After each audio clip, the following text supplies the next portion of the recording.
찬양합니다. 하늘에 가득한 영광만큼이나 이 자리에 임재하셔서 주의 영광으로 채우시고 주의 백성들 가운데 깊은 은혜의 경험들이 있도록 인도하여 주시옵소서. 모든 영광을 주께 올립니다. 예수 그리스도 이름으로 기도합니다. 아멘. 19장 함께 찬양합니다.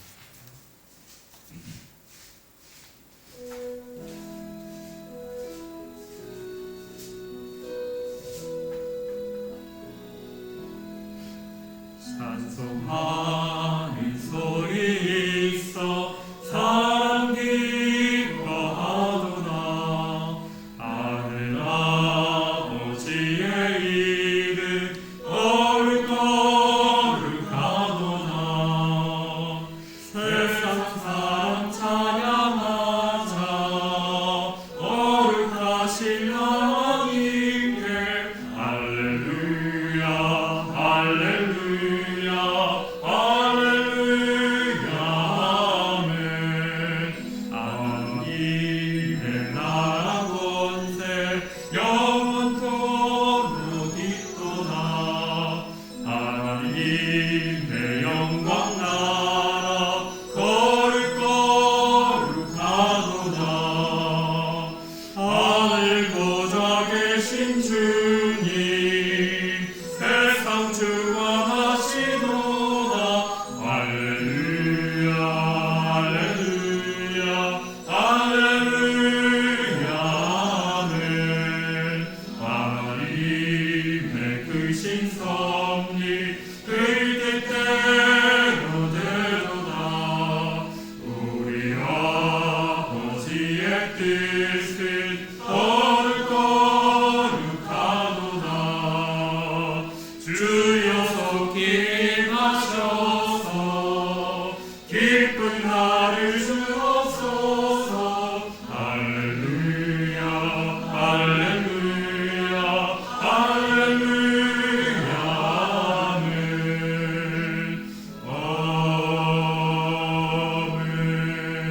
아멘. 사도신경으로 신앙을 함께 고백하겠습니다. 사도신경입니다. 시작. 전능하사 천지를 만드신 하나님 아버지를 내가 믿사오며 그 아들 우리 주 예수 그리스도를 믿사오니 이는 성령으로 잉태하사 동정녀 마리아에게 나시고 본디오 빌라도에게 고난을 받으사 십자가에 못 박혀 죽으시고 장사한 지 4일 만에 죽은 자 가운데서 다시 살아나시며 하늘에 오르사 전능하신 하나님 우편에 앉아 계시다가 저들어서 산 자와 죽은 자를 심판하러 오시리라. 성령을 믿사오며 거룩한 공예와 성도가 서로 교통하는 것과 죄를 사하여 주시는 것과 몸이 다시 사는 것과 영원히 사는 것을 믿사옵나이다. 아멘. 150장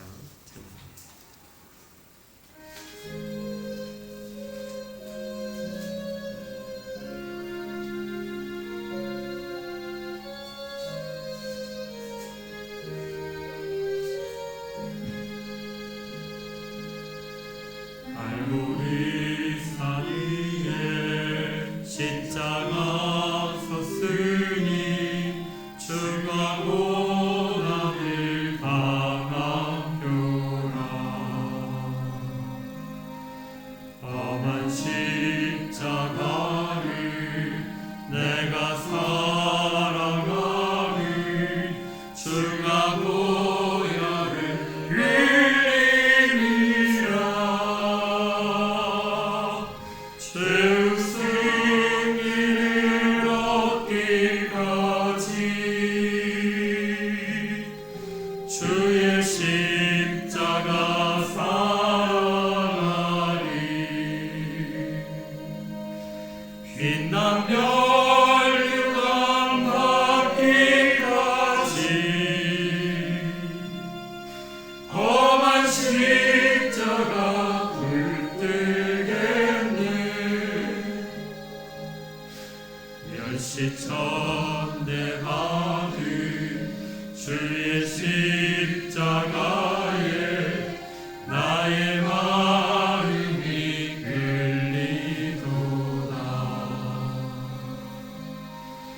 귀한 어린 양이 세상 죄를 지고 험한 십자가 지셔도다. 죄의 승리를 얻기까지 주의 십자가 살아가리. 빛난 멸류관 받기까지 험한 십자가 붙들겠네. 험한 십자가에 주가 흘린 피를 믿는 마음으로 바라보리. 나를 용서하고 내 죄 사하시려 주가 흘리신 보혈이라. 죄의 승리를 얻기까지 주의 십자가 살아가리. 빛난 멸류관 받기까지 험한 십자가 붙들겠네. 주님 예비하신 나의 본향집에 나를 부르실 그날에는 영광 중에 계신 우리 주와 함께 내가 죽도록 충성하리. 죄의 승리를 얻기까지 주의 십자가 살아가리. 빛난 멸류관 받기까지 험한 십자가 붙들겠네.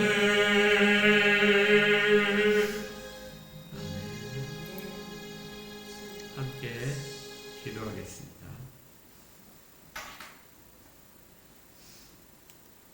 하나님 아버지, 주에 대한 사랑을 고백하고 또 은혜를 기억하며 감사를 드립니다.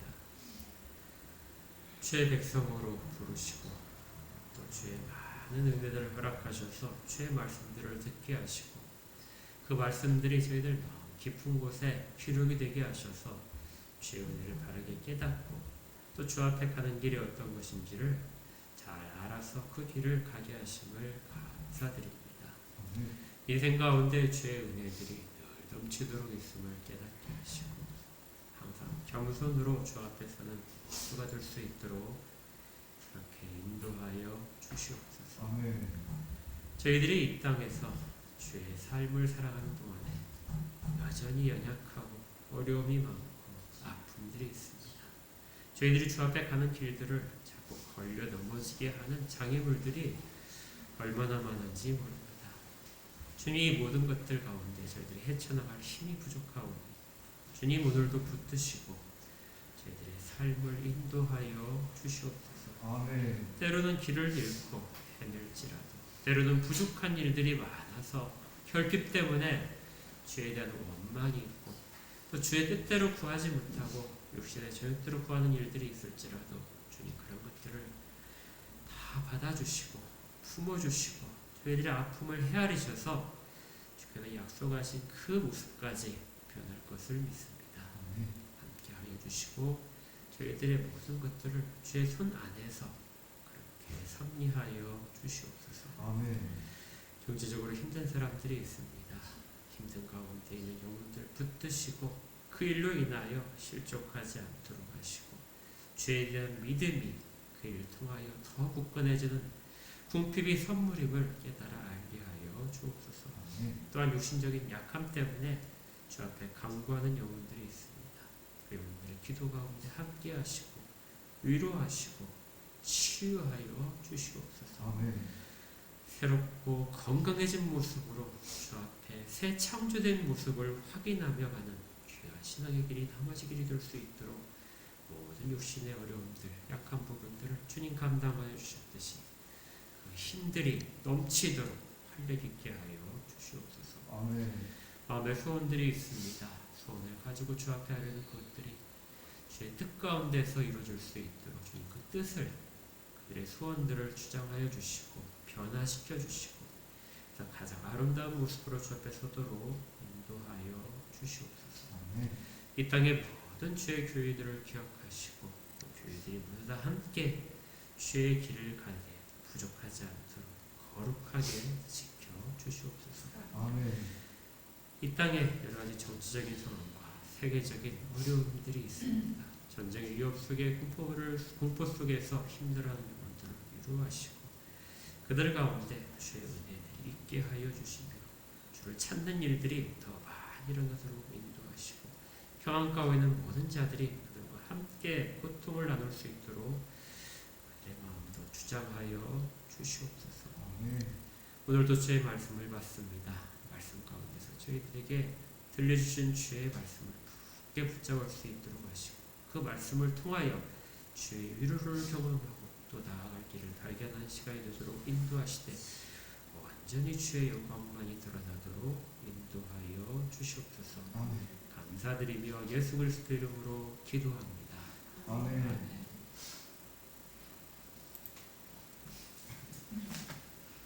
하나님의 말씀을 함께 받도록 하겠습니다.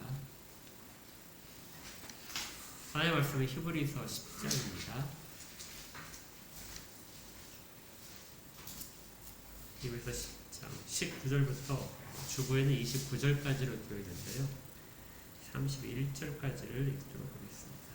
좀 기니까 한 절씩 번갈아 가면서 읽도록 하겠습니다. 히브리서 10장 19절부터 31절까지 19절을 제가 읽습니다. 하나님의 말씀을 받아주십시오.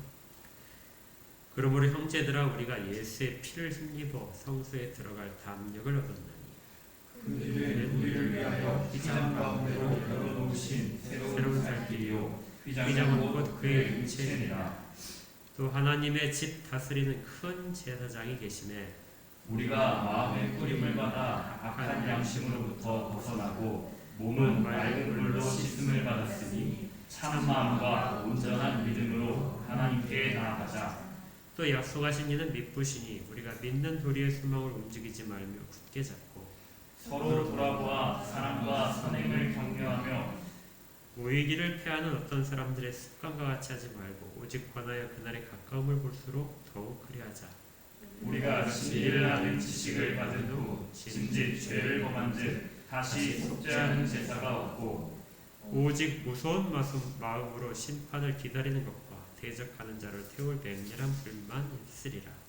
모세의 법을 폐한 자도 두세 증인으로 말미암아 불쌍히 여김을 받지 못하고 죽었거든. 하물며 하나님의 아들을 짓밟고 자기를 거룩하게 한 언약의 피를 부정한 것으로 여기고 은혜의 성령을 욕되게 하는 자가 당연히 받을 형벌은 얼마나 더 무겁겠느냐 너희는 생각하라.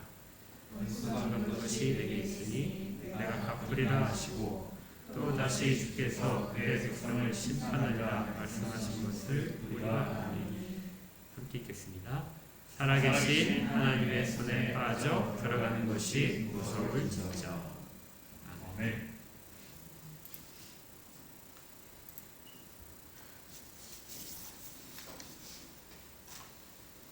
히브리서 10장은 히브리서에서의 가장 핵심적인 장이라고 그랬습니다. 이 안에서 지금까지 우리가 해왔던 내용들이 다 정리가 되고요. 우리가 앞으로 어떤 일을 해야 되는지 믿음 안에 있는 자라면 어떻게 해야 되는지를 살펴보았습니다. 해야 될 것 3가지와 하지 말아야 될 것들 3가지. 제가 숙제 내드렸는데 혹시 하셨어요? 한 번도 생각 안 해보셨습니까? 우리가 어떤 목표가 있을 때 반드시 해야 될 것 세 가지와 하지 말을 것 세 가지를 적어놓고 나면 분명히 좀 뚜렷하게 보인다고 했었죠. 히브리서 10장이 바로 그러한 그 구조를 가지고 있습니다. 해야 될 것을 보여주고 하지 말아야 될 것을 보여주는 것이죠. 우리가 지난주에는 해야 될 것을 살펴보았습니다. 히브리서 전체는 이미와 이제부터는 하고 이렇게 두 가지의 구조로 되어 있다고 그랬죠. 이미 우리에게 된 일들이 있다. 그 일들은 변하지 않습니다. 혹시 그 일들이 바뀔까봐 우리가 염려할 필요가 전혀 없죠. 이미 이루어진 일들. 그것이 그리스도께서 행하신 대속의 제사입니다. 주님께서 영원한 대제사장이 되셔서 하늘 성소를 여시고 들어가 계신 것. 그래서 하늘 문이 열려 있는 것. 하나님께 나가는 길이 우리 앞에 열려져서 보여주고 있는 것. 이것이 바로 이미 된 일들이죠. 그리고 그 일들 통해서 우리의 양심을 깨끗하게 하시고 우리의 몸을 맑은 물로 씻어서 깨끗하게 하셨다. 여기까지가 이미 된 일들입니다. 그러니까 이제부터는에 해당하는 것이 해야 될 일이 있고 하지 말아야 될 일이 있는 것이죠. 기억하실 겁니다. 우리 해야 될 일이 뭐라고 그랬죠? 첫 번째가 무엇보다도 우리 가운데 필요한 것은 담대함입니다. 히브리서에서의 이 담대함이라는 것은 매우 중요한데요. 담대함을 가지고 히브리서를 봐야 됩니다. 이 담대함이라는 것은 용기를 말하는 것이기도 하고요. 담력을 말하는 것이기도 하고 또 권리라고 그랬죠. 당연히 우리에게 이미 주어졌기 때문에 담대할 필요가 있는 것들은 권리를 이미 가졌기 때문에 그 권리를 행사할 능력이 있다는 말과 같습니다. 우리 신앙생활이라는 것이 우리가 걸어가는 길이 사실은 이전에 우리가 경험하지 못했던 길들입니다. 여러분들이 신앙생활을 해가면서 한 걸음 한 걸음 주님께로 다가가고 있는데 이 길들이 익숙하십니까? 제 경험으로만 보게 되면 예배나 이런 형식들은 매우 익숙해져 가겠지만 하루하루의 삶 속에서 주님 앞에 한 걸음씩 나아간다는 그 걸음 자체는 사실은 매우 낯섭니다. 그 낯선 길을 계속해서 걸어가는 것이 이 땅의 신앙인들의 삶이라고 생각이 되고 그러기 위해서는 낯선 길을 가기 위해서는 담대함이 필요합니다. 이 담대함을 가지고 걸어가라는 얘기는 우리를 붙잡고 있는 어떤 것들이 있다는 것이죠. 그래서 우리가 앞으로 걸어가면서 해야 될 일들 가운데 어떤 것이 있었냐면요.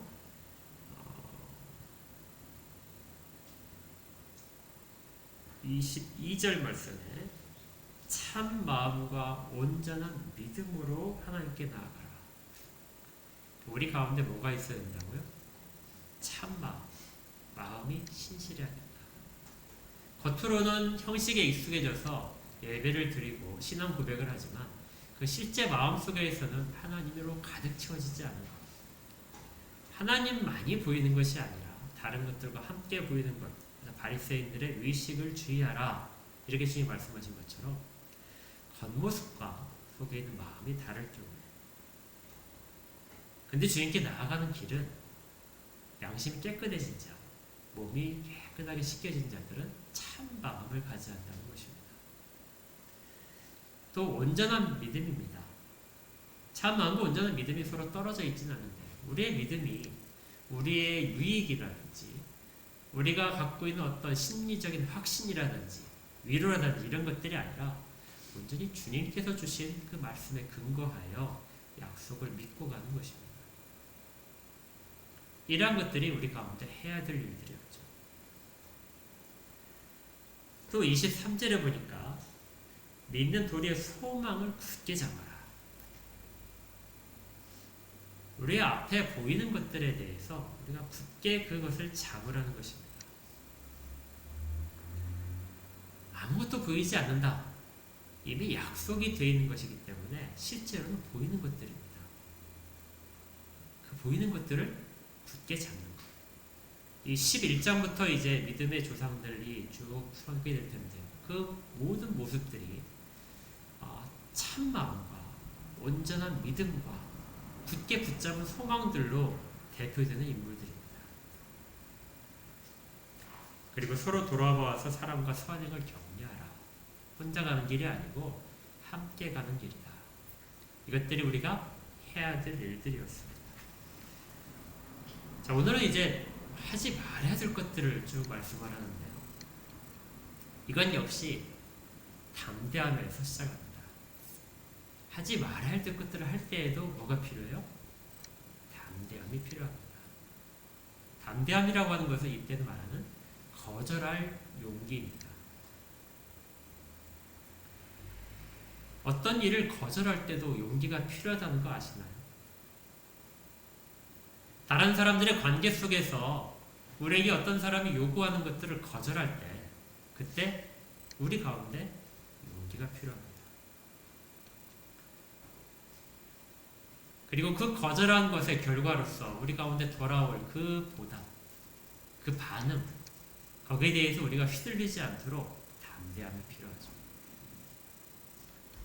다른 사람들의 관계뿐만이 아니라 우리 내면에서도 사실은 그렇습니다. 우리 내면에서 육신의 법, 우리 가운데 우리가 지금 이 땅에 사는 동안에 육신을 입고 사는 동안에 우리 가운데 있는 모든 정욕들이 우리로 하여금 어떤 일을 하도록 자꾸 유혹을 합니다. 그런데 그 모든 것들도 어떻게 해야 되냐면 거절을 해야 되는 것이죠. 그래서 우리에게는 거절을 할 수 있는 용기와 담대함이 필요한 것이죠. 거절이 중요한 것은 그 사람이 최초의 죄를 범할 때 모습을 살펴보면 압니다. 그렇죠? 만약에 아담과 하와가 최초의 그 유혹을 거절했다면 거절하지 못한 것이죠. 거절하지 못했기 때문에 지금 우리는 이와 같은 죄 가운데 죄의 모습이 남아있어서 지금도 괴로워하고 세상 가운데서 안타까운 일이 계속해서 있게 됩니다. 이 말은 그만큼 이 거절하는 것이 쉽지 않다는 거예요. 가장 깨끗한 그런 인간이었던 아담과 하와조차도 거절할 용기와 담대함이 없어서 자기를 욕망을 이길 힘이 없어서 무너졌던 것이죠. 그래서 거절하지 못하는 것은 1차적으로 우리 가운데 육체적인 본능을 통해서 찾아옵니다. 하와가 처음에 죄를 범할 때 그 모습이 기억나시죠? 창세기 3장에 있는데 그때 그 나무가 어떻게 보였다고 그랬죠?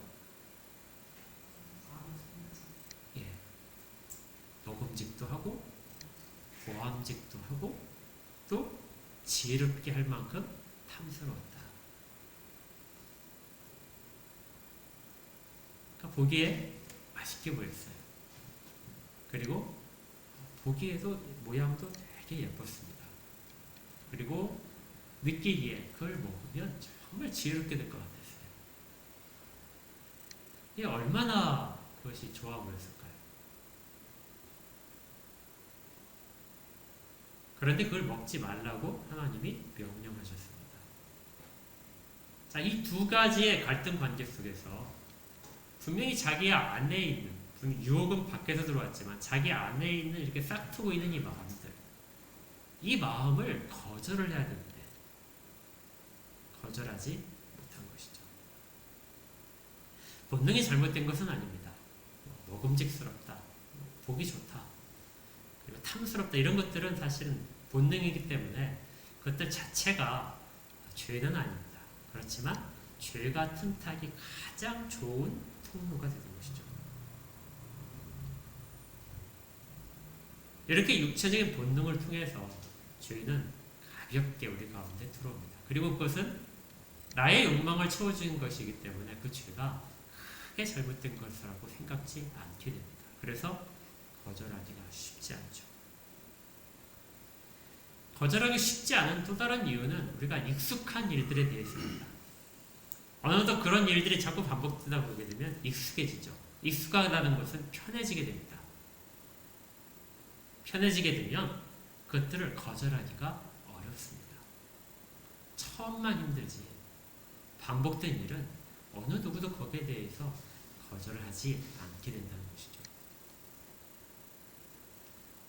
그래서 우리 그 속담에도 뭐 바늘 도둑이 소도둑된다 이런 말들이 있죠. 처음에 작은 것 하나를 허용하고 거절하지 않았다면 마지막에는 큰 것도 거절하지 못하게 됩니다.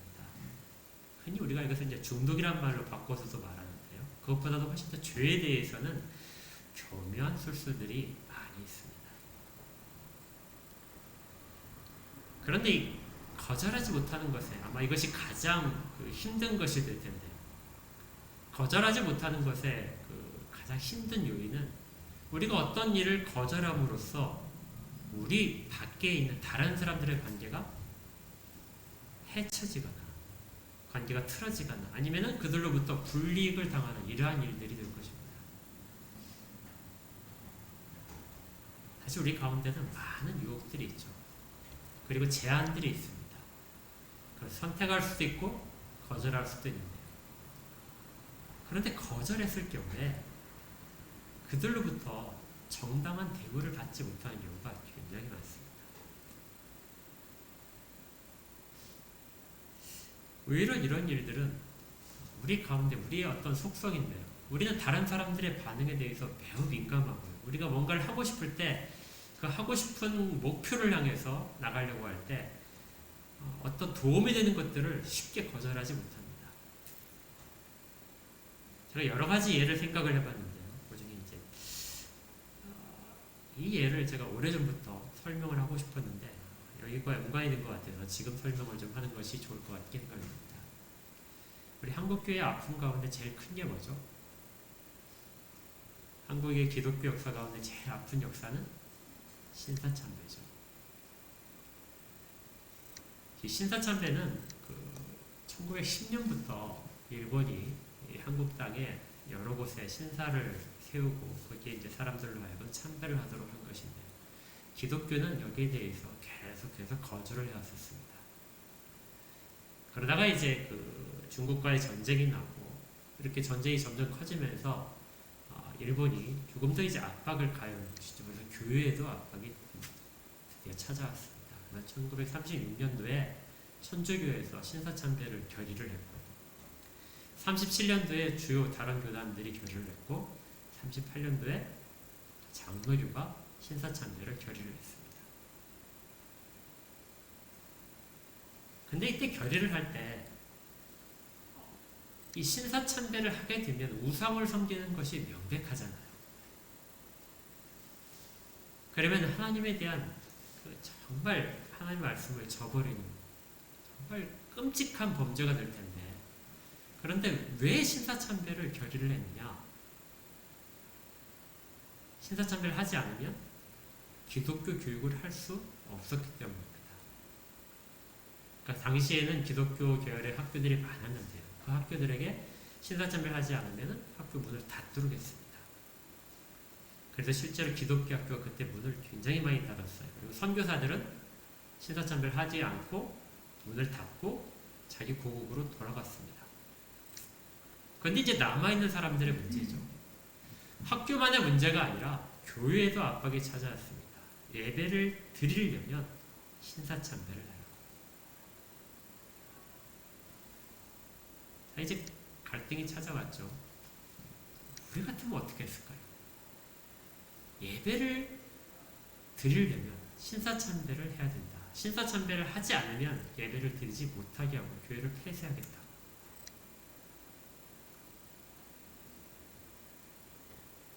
교회를 유지하기 위해서 신사참배를 해야 됐을까요? 아니면 교회가 폐쇄되더라도 예배를 사람들이 함께 모여 못 드린다 할지라도 신사참배를 거절을 했어야 될까요? 주요 교단들은 신사참배를 결의를 했는데 이유가 있습니다. 어떤 형식의 변명을 했냐면은 신사참배는 우상 숭배가 아니라 국민의례다.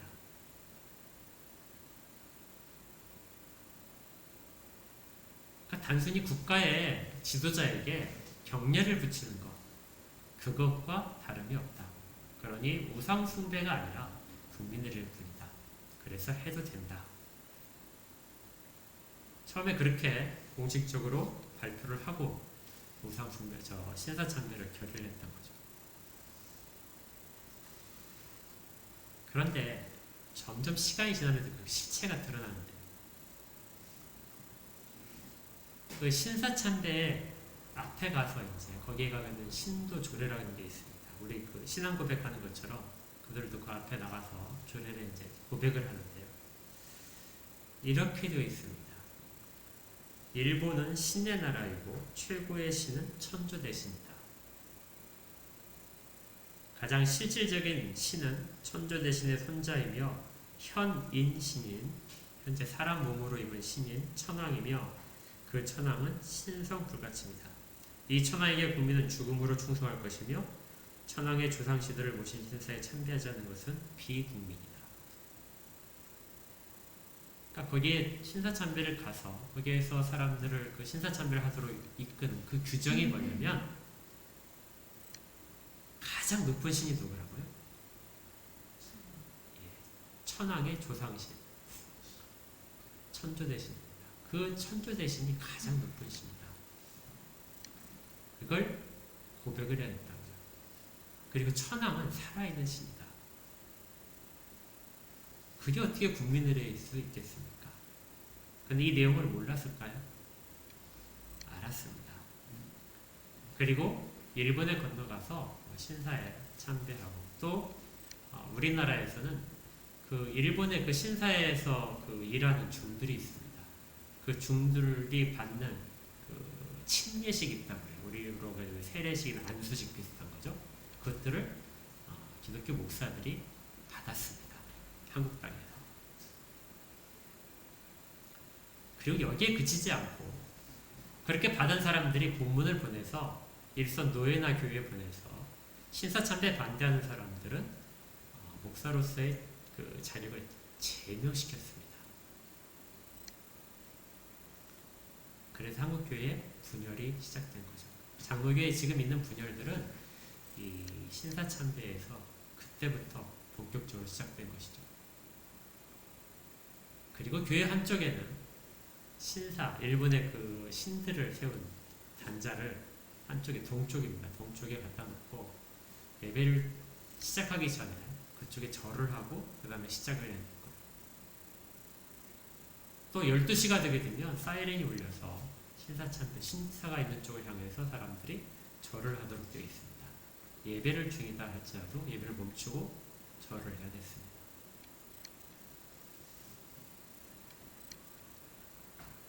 과연 그 당시에 그 사람들의 선택은 어땠을까요? 예배를 드리는 것이 모든 것보다 더 우선이었을까요? 그 당시에는 그런 변명을 했을 것입니다. 그리고 교회가 살아남았으니까 지금 이렇게 된 거 아니냐, 그렇게 말을 할 수 있을 텐데요. 그런데 성경에서는 그렇게 말하지 않죠. 우리가 잘 아는 사무엘에서 사무엘상을 보게 되면 사울의 이야기가 나옵니다. 기억나시죠? 사울이 하나님으로부터 아말렉을 진멸하라 하는 그런 명령을 받았습니다. 그리고 가서 전쟁을 해서 그들을 다 싸워 이겼죠. 하나도 남김없이, 모든 짐승까지도 남김없이 다 죽여라 한 하나님의 말씀을 분명히 받았는데, 이 사울은 그 아말렉의 왕을 살려줍니다. 생포를 하고 그 중에 양과 송아지나 이런 짐승들이 아주 살찐 좋은 것들은 묻어서 살려서 가져오게 됩니다. 나중에 하나님이 굉장히 진노하셔서 사무엘을 보내시는데요. 사무엘에 가서 사울에게 다그쳤죠. 왜 이렇게 했느냐? 사울의 대답은 간단했습니다. 우리가 하나님께 예배를 드리려고 그랬습니다. 하나님께 제사를 드리는데 그 제물들이 참 좋은 것들이 있어서 이것들을 가지고 하나님께 예배를 드리는 것이 좋겠다 생각돼서 살려서 가져왔습니다. 그래서 유명한 그 이야기를 사무엘이 하죠. 순종이 제사보다 낫다. 하나님의 말씀을 듣는 것이 순양의 기름보다 훨씬 더 하나님이 기뻐하시는 것이다. 이 이야기는 우리가 히브리서 8장에서도 이미 한번 이야기했던 부분입니다. 하나님은 예배보다도 교회가 유지되는 것보다도 하나님의 뜻을 순종하는 것을 훨씬 더 기뻐하십니다. 사울이 그렇게 범했던 죄가 우리의 그 신앙의 선조들이 했던 신사참배의 죄보다 훨씬 가벼웠을까요? 제 생각에는 비교할 수 없을 정도로 우리 땅에 기독교 역사 가운데 있었던 일이 훨씬 더 무거운 죄인 것이죠. 그것이 우리 가운데, 기독교 역사 가운데 아픔으로 여전히 남아 있습니다. 앞으로 언젠가 이런 일이 또 있을 수 있어요. 그때는 교회가 폐쇄되도 예배를 전혀 드릴 수 없는 상황이 온다 할지라도 하나님의 말씀에 순종하는 우리 모두가 되기를 바랍니다. 네. 우리는 언젠가 거절을 해야 될 때가 찾아오는 것이죠. 우리의 신앙의 양심을 위해서요. 이와 반대된 이야기가 있습니다. 여러분들이 많이 들어보셨을 텐데요. 에릭 리들이라고 하는 지금부터 100년 전에 영국의 육상 선수가 있었습니다. 많이 들어보셨을 거예요. 이 사람의 일대기가 불의 전차라는 영화로도 나와서 굉장히 음악도 잘 알려져 있고요. 잠깐 다시 소개하게 되면 이 사람은 영국의 올림픽 대표였습니다. 1924년도에 파리에서 올림픽이 일었었는데 그때 영국 대표로 출전을 하게 돼요. 대표로 선발된 사람이죠. 근데 그 예선전에 100m 예선전에서 이미 국내 선발전에서 세계 기록을 세웠다고 합니다. 그러니까 강력한 금메달 후보였죠. 그런데 그가 프랑스에 도착해서 일정표를 받아보고는 100m의 출전을 거절했습니다. 왜냐하면 그 경기가 주일날 열렸기 때문이죠. 그는 주일날 한 번도 육상 경기를 뛰지 않았다고 합니다. 중요한 대회들은 그날 열리는데 그렇게 뛰지 않고 지금까지 살았던 것이죠. 그래서 그는 100m 달리기를 거절하고 교회에 가서 예배를 그날 드렸습니다.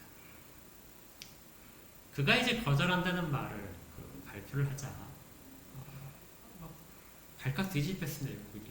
왜냐하면 가장 강력한 금메달 후보가 달리기를 스스로 거절하니까요. 국가의 명예를 드높일 수 있고 또 국가 하나님을 믿는 사람이라는 걸 알기 때문에 그날 가서 금메달을 딴다면 하나님이 얼마나 영광을 받으실 것인가, 온 영국이 얼마나 크게 자부심을 가질 것인가. 그래서 신문이나 이런 것들에서 그 사람의 결정을 막 비난하고 설득하기 위해서 왕세자도 와서 설득하고 그렇게 여러 일들이 있었는데 그건 다 거절했던 것이죠. 결국 모든 비난을 그가 뒤집어 써야 됐습니다. 물론 그는 이제 그 다음에 전혀 출전하기로 되어 있지 않았던 400m에 주의를 하지 않은 경기에 영국 대표로 나가서 금메달을 따서 그런 모든 것들을 희석시키긴 했지만 그의 그 결정은 사람들에게 큰 충격을 줬습니다. 그리고 두 번째 충격인 것이 뭐냐면 그는 돌아와서 스코틀랜드 사람인데요. 돌아와서 자기는 중국 선교사로 이제 가겠다. 육상을 은퇴하고 중국 선교사로 가겠다. 이렇게 발표를 했습니다. 그의 집안 자체가 온 형들이 다 선교사로 나갔던 그런 상황이었고 그는 어렸을 때부터 선교사가 되는 것이 꿈이었습니다. 하나님이 주신 재능은 남보다 더 빠르게 달리는 달리기 재능이었습니다. 그런데 그의 꿈은 선교사가 되는 거였어요. 사람들이 그가 100m 달리기를 거절했을 때 그때 설득했던 부분이 뭐냐면 하나님이 주신 재능을 사용을 해서 그걸 가지고 하나님께 영광을 돌리는 것이 옳은 일이다. 예배는 하루 빠지면 된다. 이처럼 큰 일이 있는데 이 작은 신앙의 일을 가지고 큰 일, 이것들을 하게 되면 얼마나 하나님께 영광이 될 거냐 하고 설득을 했더니 너의 재능을 사용해라. 그런데 그는 자기의 재능을 가지고 하나님께 영광을 돌리는 것이 아니라 자기 재능마저도 거절하고 하나님의 일을 택했던 것이죠. 그는 결국 중국 선교사로 가서 우리도 잘 아는 천진 땅의 선교사로 왔습니다. 그리고 천진들 중심으로 해서 사역을 하다가 1945년에 병을 얻어서 사망을 했어요. 그가 금메달을 따서 하나님의 영광을 높인 것이 아니라 그가 금메달을 딸 기회를 거절함으로써 하나님께 영광을 높인 것이죠. 거절을 적절하게 하는 것은 그래서 매우 중요합니다. 우리가 어떤 일을 해야만 하나님께 영광을 돌릴 수 있다. 그렇게 생각하지 말고 그것만이 다가 아니고 우리가 어떤 일을 하도록 요청을 받을 때 그것을 거절함으로써 하나님께 영광이 되기도 합니다. 우리 마음 가운데 어떤 일들을 하도록 탐욕이 일어나고 그 일들을 통해서 우리의 만족감을 드러내도록 그렇게 하는 일들을 욕망들이 생겨날 때 그것을 거절할 때 하나님이 우리를 통하여 영광을 받으십니다. 아멘.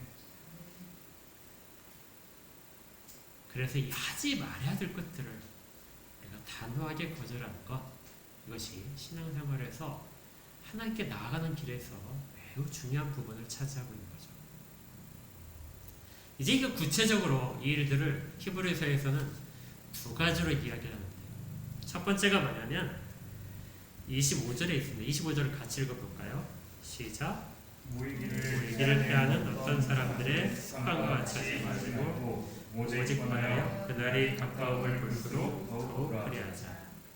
모이기를 중단하지 말라. 주일에 모여서 예배를 같이 드리고 하나님의 말씀을 같이 듣는 것, 이것을 중단하지 말아라. 당시에 어떤 사람들은 이것들을 계속해서 하지 않으려고 했던 것 같습니다. 한번 생각을 해보십시오. 지금 주일날 모이는 것이 과거 2000년 전에 로마 시대에서 주일날 모여서 함께 예배드리는 것보다 쉬울까요? 어려울까요? 지금이 쉽겠습니까? 그때가 쉬웠겠습니까? 지금이 훨씬 쉽겠죠. 그때는 쉬는 날이 별도로 없었습니다. 그리고 많은 사람들이 하층민입니다. 만약에 유태인들이라면 유태인들은 안식일에 쉬어야 되겠죠. 쉬고 나서 주일날 다시 하루를 모인다는 것은 경제적으로 상당한 타격을 받는 일입니다. 또 그들 가운데 노예들도 많았어요. 노예들이 낮에 모일 수는 없습니다. 그래서 그들은 밤에 많이 모였죠. 그래서 초대교회 당시에는 교회 모임들이 밤에 많이 이루어졌습니다. 그리고 그 다음날 또 일을 해야 됐죠. 모여서 함께 예배를 드린다는 것, 함께 모인다는 것은 그들 가운데 상당히 많은 일들을 포기해야 되는 일들입니다. 우리는 사실은 그렇지 않죠. 그렇게 많은 일들을 포기하고 주일 예배를 오는 사람들은 많지 않습니다.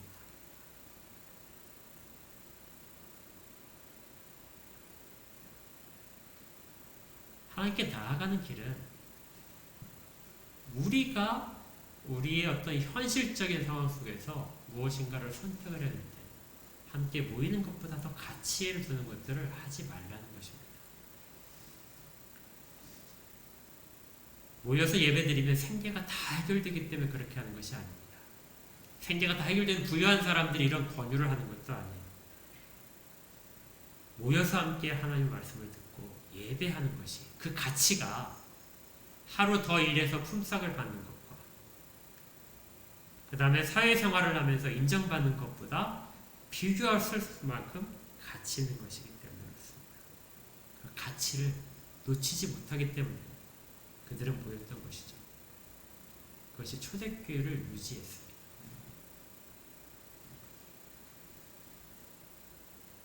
그날이 가까울 볼수록 더욱 그리하자. 초대교회보다는 우리가 훨씬 더 모이기에 대해서 열심을 해야 됩니다.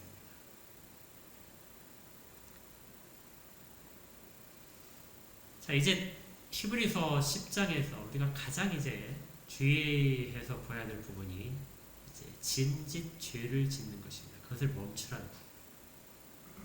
첫 번째는 모이기를 멈추려고 하는 그런 것들을 하지 말아라.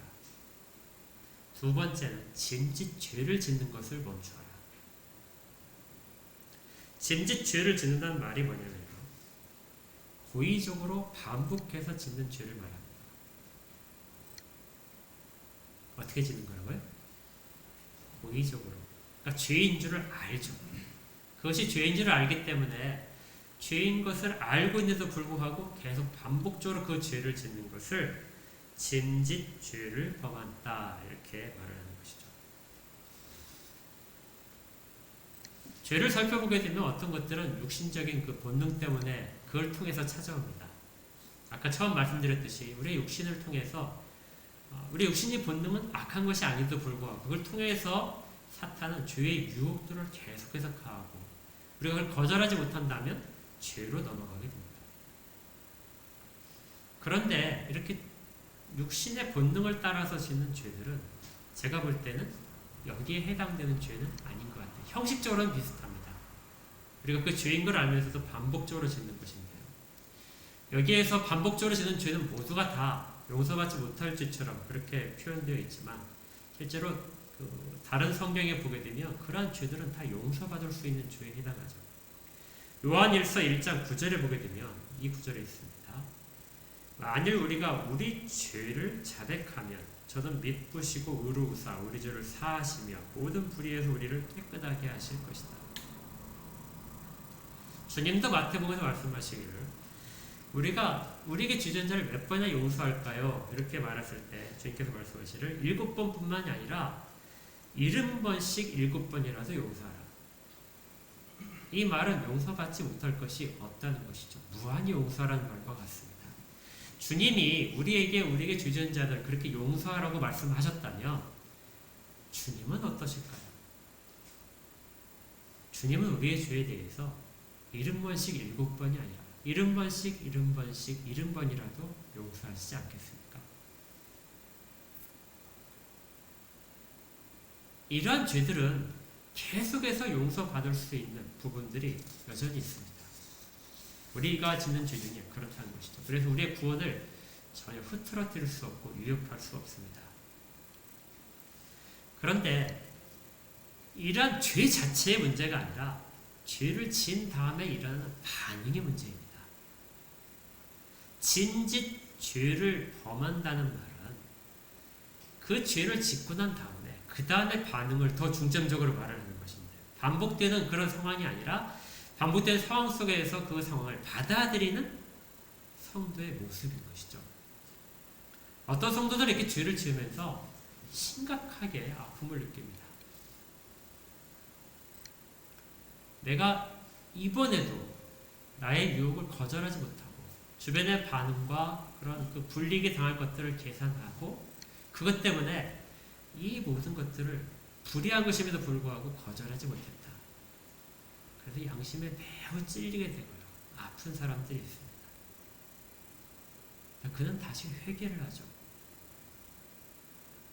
그리고 주님 약속대로 저의 죄를 고백하기 때문에 그의 죄를 씻어준다는 약속이 우리 가운데 확신으로 다시 들어오게 됩니다.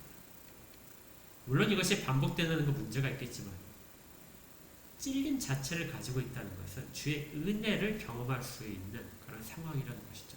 은혜 안에 있는 사람입니다.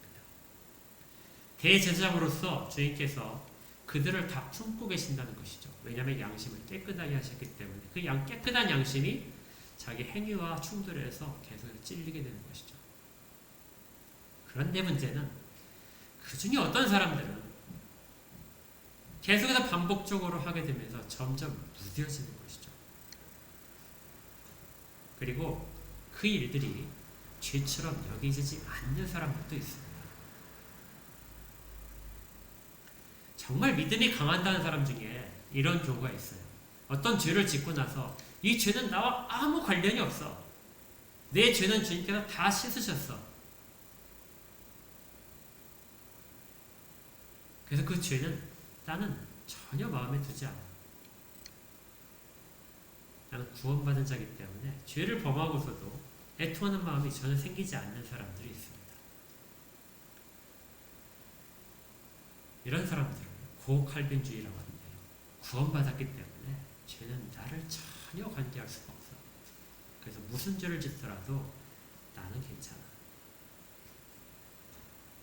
신앙에 대해서 바른 지식을 가진 사람은 건 맞아요. 그래서 우리 성경에서도 이렇게 말하지 않습니까? 26절에 우리가 진리를 아는 지식을 받았다. 거기까지는 괜찮은데요. 그 진리를 아는 지식을 받은 다음에 그 지식을 바탕으로 해서 당당해지는 것은, 죄를 짓고도 당당해지는 것은, 그것은 아니라는 것이죠.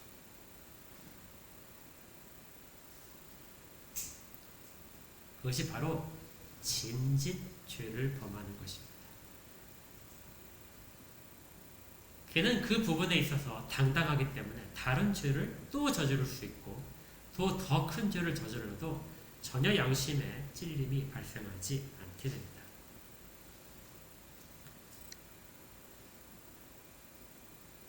그런 사람들에 있어서 해당하는 것이요, 다시는 속죄하는 제사가 없다. 그 제사는 너와는 아무런 관련이 없다는 것입니다. 오직 무서운 마음으로 심판을 기다리는 것과 대적하는 자를 태울 맹렬한 불만이 있을 것이다. 그리고 29절에는 그러한 일들이 어떤 일에 해당하냐면요, 하나님의 아들을 짓밟는 것이다. 자기를 거룩하게 한 언약의 피를 부정한 것으로 여기는 것이다. 그래서 이것을 요한일서 5장에서는 사망에 이르는 죄라고 이야기합니다. 용서받을 수 있는 죄가 있고 사망에 이르는 죄, 용서받지 못한 것, 성령을 모독한 죄가 여기에 해당합니다. 그런데 이 죄 중에 또 한 종류가 있습니다. 아까 것과 완전히 구별되는 것은 아니지만 더 중요한 죄가 있는데, 그 죄가 뭐냐면 진리의 지식을 받은 다음에 또 성령의 경험을 하고 나서 어쨌든 은혜들을 경험한 다음에 뒤로 물러서는 것입니다.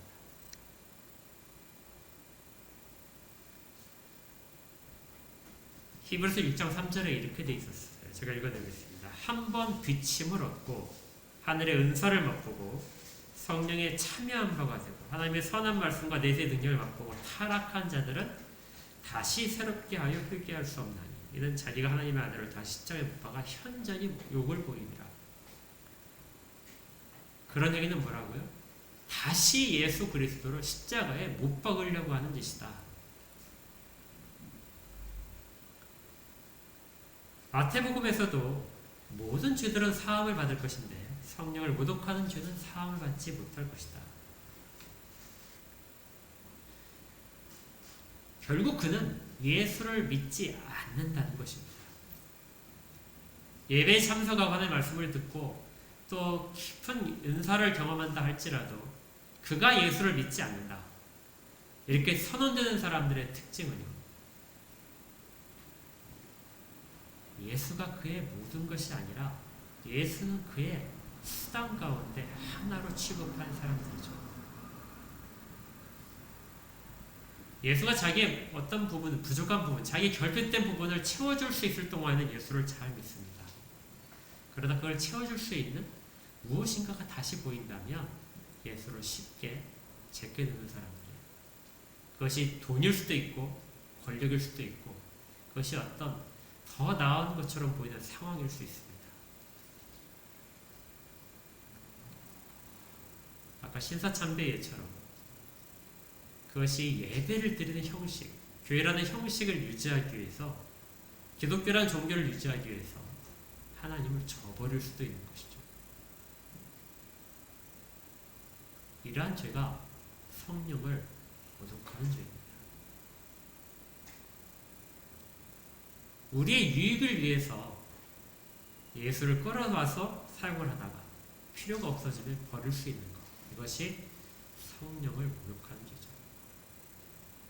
이런 죄들은 결코 사함을 받지 못하는 것입니다. 그는 처음부터 온전한 믿음을 가지지 못했기 때문이죠. 그래서 그에게는 구원에 이르는 믿음이 애시당초 없었습니다. 자기 확신과 자기 필요를 위한 믿음은 있을지라도 구원에 이르는 믿음은 없었던 사람입니다. 우리의 그 신앙생활은 아마 이런 것 같습니다. 우리 앞에 하늘 가는 길이 열려있죠. 주님이 열어놓으신 길입니다. 그리고 그것을 가도록 우리에게 능력도 주시고 계속해서 인도를 하십니다. 그런데 우리가 그 가는 길을 쭉 갈 때 거기는 어떤 그 비유를 하자면 물이 흐르는 것 같아요. 물이 우리가 가는 길에 반대로 흐릅니다. 그러니까 앞으로 걸어가는 길에 물이 흐르기 때문에 걸음이 방해를 받죠. 그 물은 하나님께 가지 못하도록 막고 있습니다. 우리 걸음을 자꾸 걸리게 만들고 거슬러 흐르는 그 물을 극복하고 가기 위해서는 우리가 반드시 해야 될 것들이 있었던 것이죠. 그것들을 계속해서 해야 됩니다. 그런데 우리가 가다가 힘이 들어서 그 길을 멈추고 뒤를 돌아보게 돼요. 뒤를 돌아봐서 그 물이 흐르는 대로 가게 되면 아주 쉽게 갈 수 있습니다. 하지 말아야 될 것들은 뭐라고 그랬죠? 자연스럽게 일하는 거라고 그랬죠. 그걸 했을 때 자연스럽게 그 길을 갈 수 있어요. 그러면 한쪽 길은 저 앞에 하나님의 성소, 하나님이 우리를 기다리고 계시는 우리 주님의 품이 보이는 것이고요. 그러니까 반대쪽에 뭐가 있을까요? 우리가 뒤를 돌아봤을 때 반대쪽에 목표 지점에는 뭐가 있을까요? 사탄이 있을까요? 우리가 경험을 한번 생각해보죠. 우리가 하나님께 나아가는 길이 있는데 열심히 나아가는 그 길, 하나님의 뜻하시는 대로, 원하시는 대로 그 길을 찾아서 가는 길, 그 반대편 길, 그 길에 반대로 돌아서 우리가 혹시 걷는다면 그 길은 어디로 가는 길일까요? 그 길은 우리 자신을 찾아가는 길입니다. 나를 만족시키는 길이죠. 나로 점점점 채워지는 길입니다. 앞의 길이 하나님으로 채워지는 길이라면 뒤의 길은 우리가 걸어서 이미 온 길, 그래야 다시 돌아가지 않아야 될 길은 나로 채워지는 길입니다. 그 길은 육체적인 본능에 따라서, 탐욕에 따라서, 나의 필요를 따라서 모든 것들을 사용하는 길이죠. 그 길을 가지 말아야 됩니다. 그래서 하지 말아야 될 일은 돌아서는 것입니다.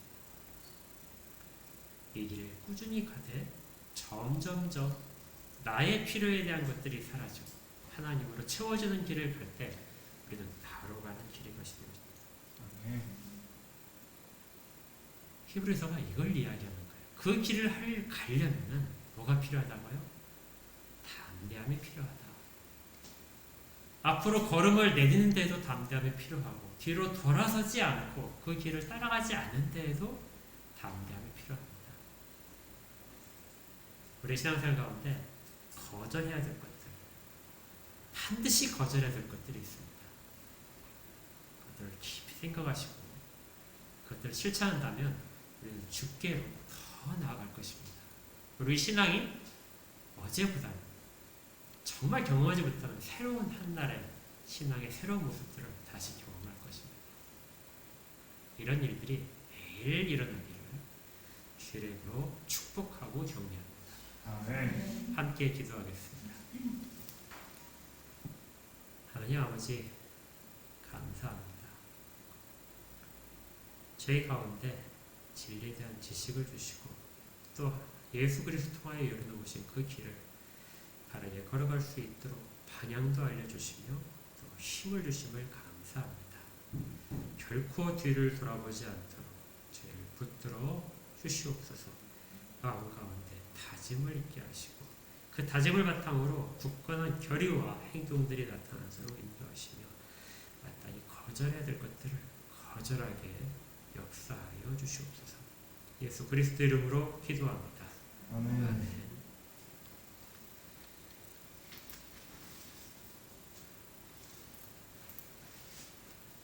찬송가 433장 찬송하겠습니다.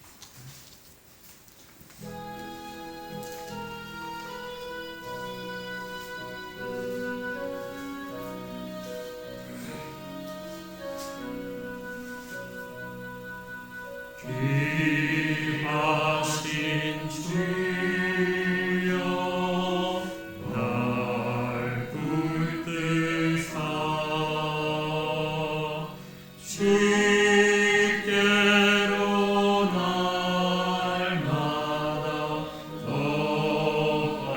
가까이 저 하늘 나라 나 올라가 구주의 품 안에 늘 안기어 영생의 복 받기 원합니다.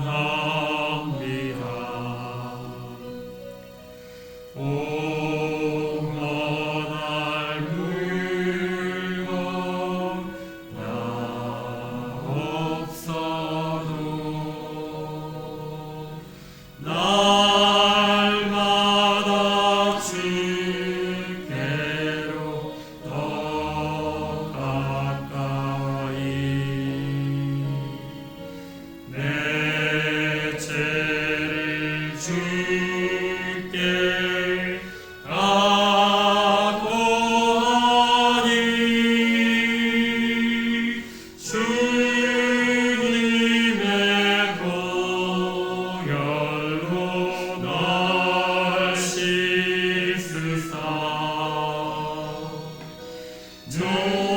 눈보다 더 이게 하옵소서.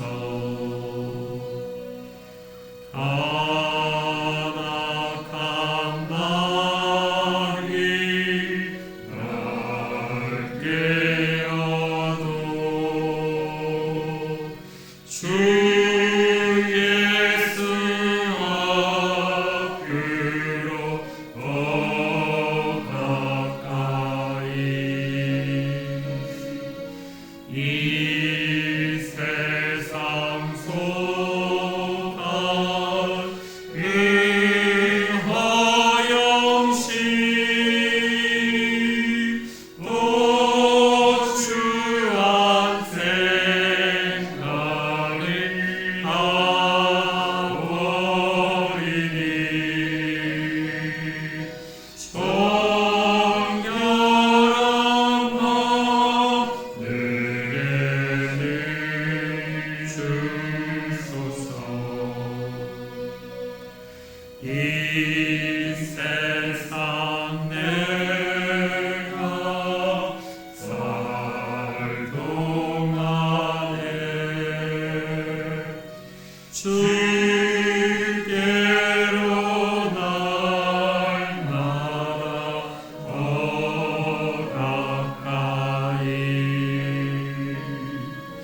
저 배는 천국 나 들어가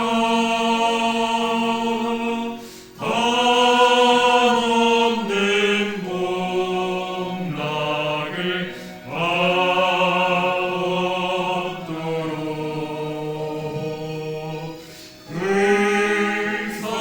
불성하는 애를 주옵소서.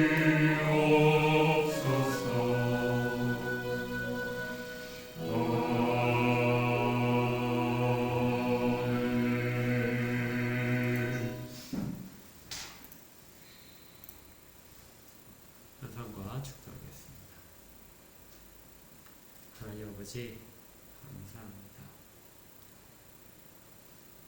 제들 가운데 주께서 열어주신 길들이 보임을 감사드리고 그 그 길을 한 걸음씩 걸어가게 하심도 감사를 드리고 또 그 가운데 필요한 것들도 주께서 마련하시고 때에 따라 적절하게 공급하심도 감사를 드립니다. 이 모든 마음을 담아서 주께 헌물을 드리옵니다. 받으시고 드릴 힘기들 가운데 더 큰 복들을 허락하여 주시옵소서. 또한 마음의 소원들이 쌓여있는 그 소원들도 하나님의 뜻 안에서 가장 좋은 때 좋은 방법으로 이루실 것을 믿습니다. 저들이 소속되어 있는 모든 직장과 생업과 직장과 가정들의 복을 주시옵소서. 이제는 우리 구주 예수 그리스도의 은혜와 하나님 아버지의 크신 사랑하심과 성령님이 내주하시며 인도하시고 교통하시고 위로하시는 은혜가 함께 모여드려 예배드린 모든 자들 가운데 주의 백성들 가운데 지금도 여전히 주에 대한 사랑을 고백하는 모든 자들 가운데 그리고 그 길에서 결코 뒤로 돌아보지 않고 뒤돌아가지 않으려는 모든 자들 가운데 영원까지 함께 있을지어다. 아멘.